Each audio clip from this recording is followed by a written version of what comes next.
In 1973, a group of perfectly sane people walked into several psychiatric hospitals across the United States. They all stated there was one thing wrong with them. They heard a voice. The voice wasn't threatening.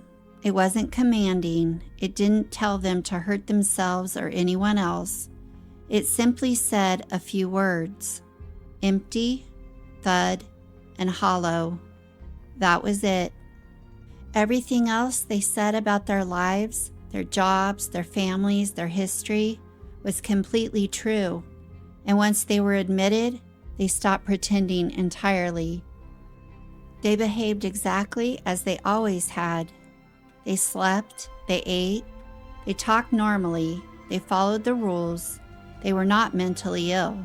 But once they crossed the threshold of the hospital, that no longer mattered.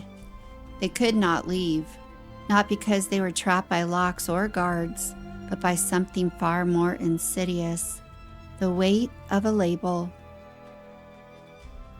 This is the story of the Rosenhan experiment, a true story that peels back the layers of how we see or fail to see each other's humanity.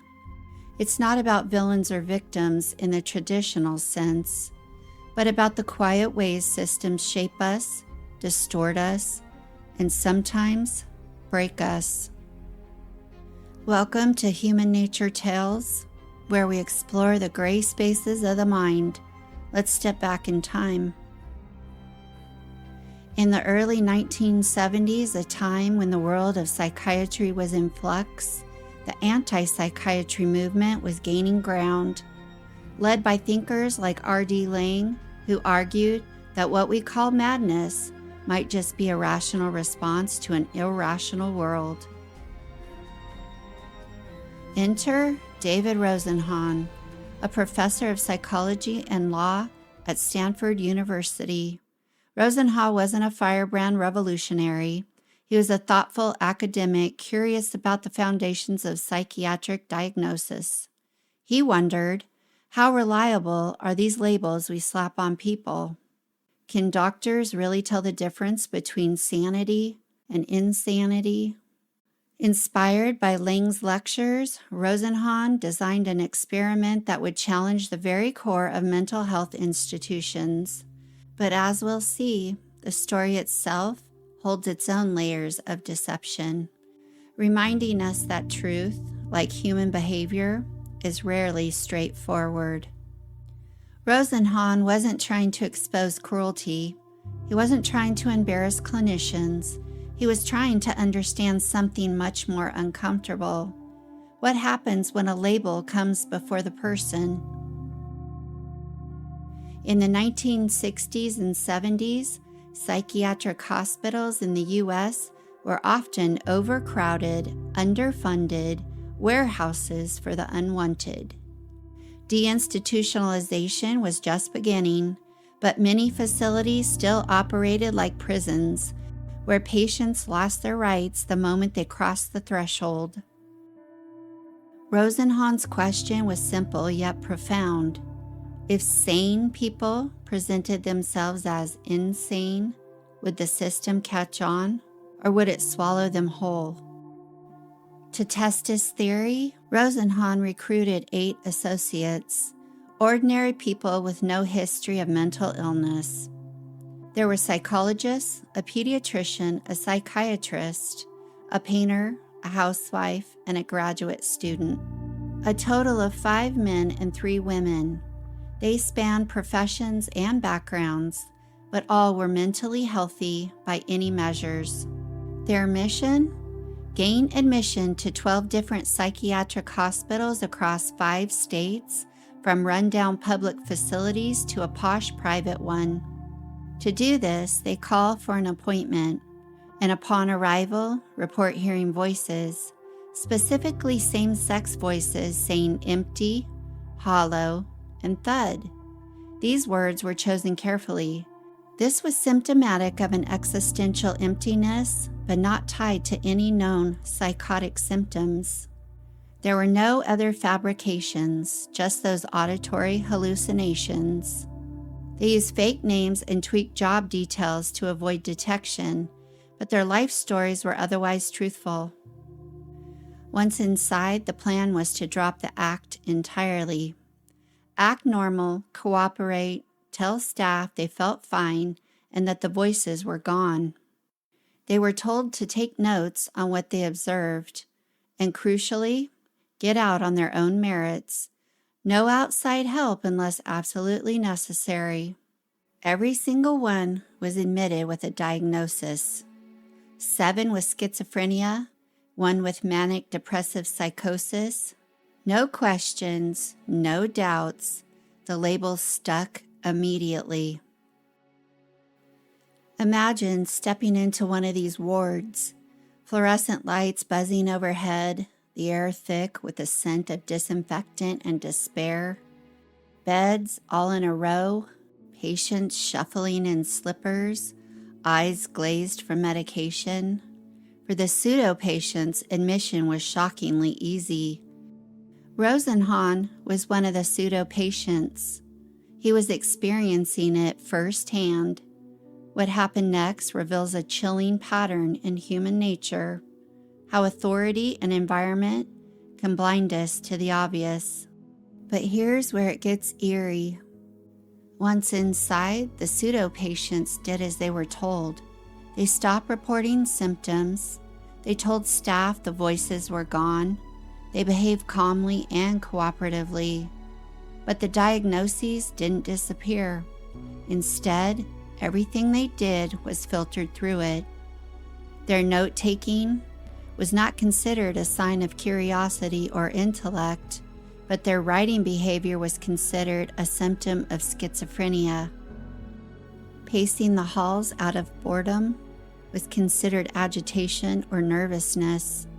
Even queuing early for lunch, a habit from their structured lives outside, was noted as oral acquisitive syndrome. All staff, from doctors to attendants, saw what they expected to see. Confirmation bias in action, a human tendency to seek evidence that fits our preconceptions, ignoring the rest.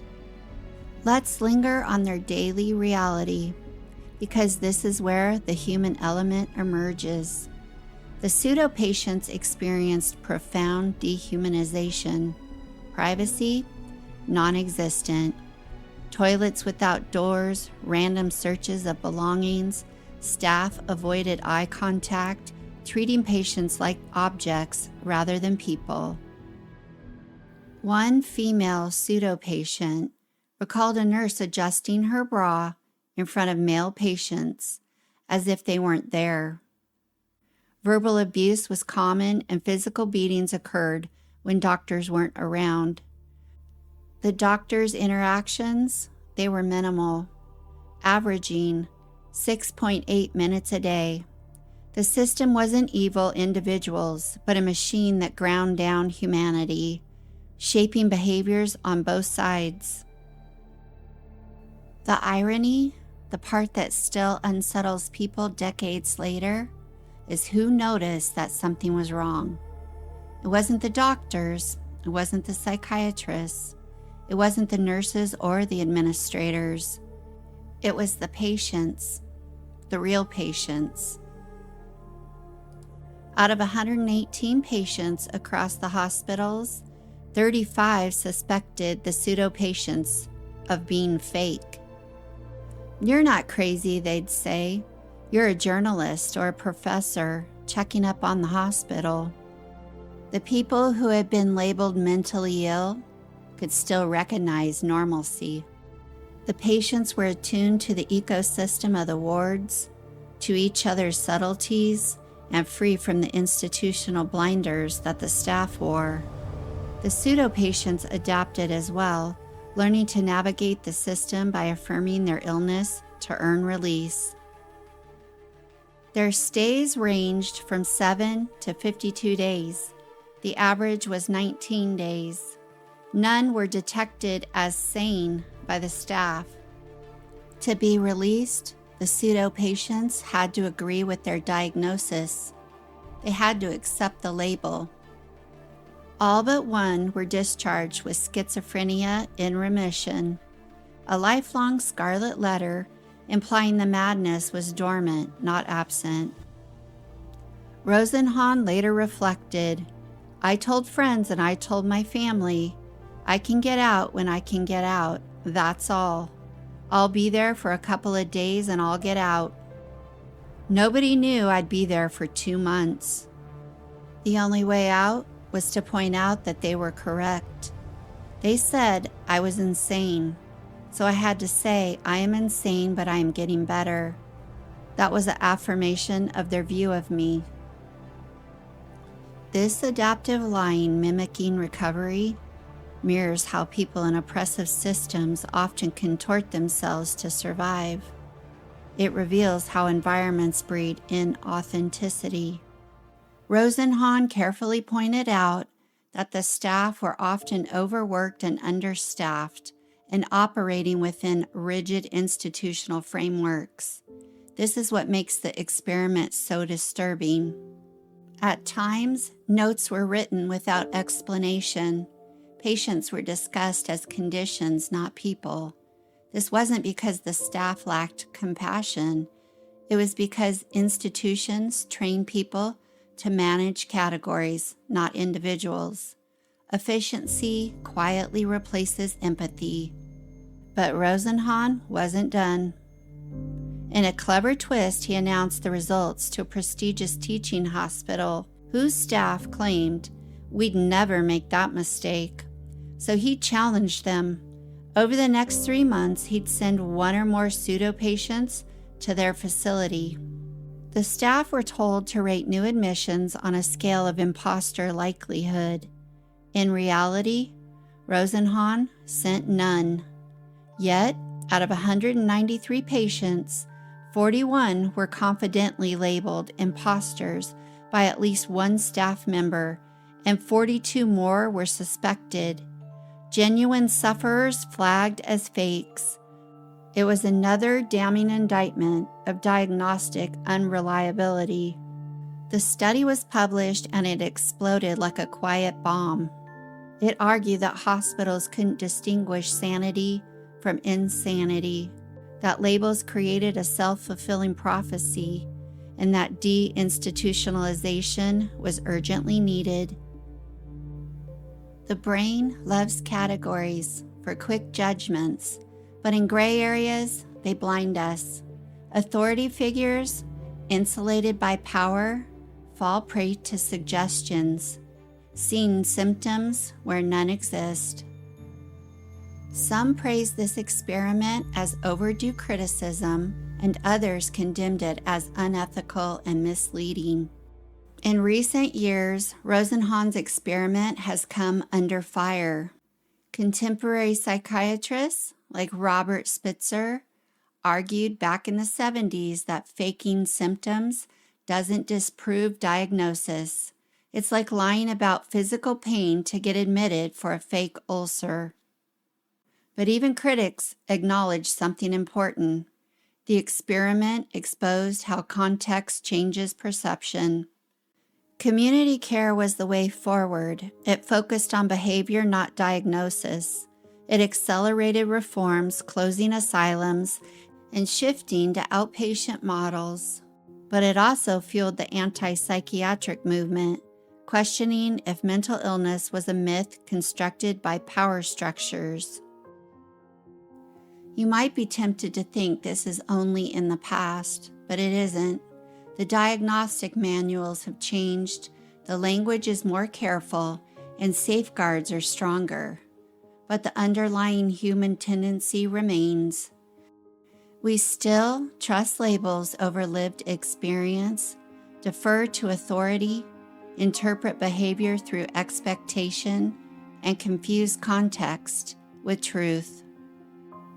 We like to believe we'd notice, that we'd question the label, that we'd see the person. History suggests otherwise. Not because we're cruel, but because we're human. And sometimes the most dangerous thing we do is agree. Rosenhan didn't end his paper with answers. He ended it with a question. Do we know sanity when we see it?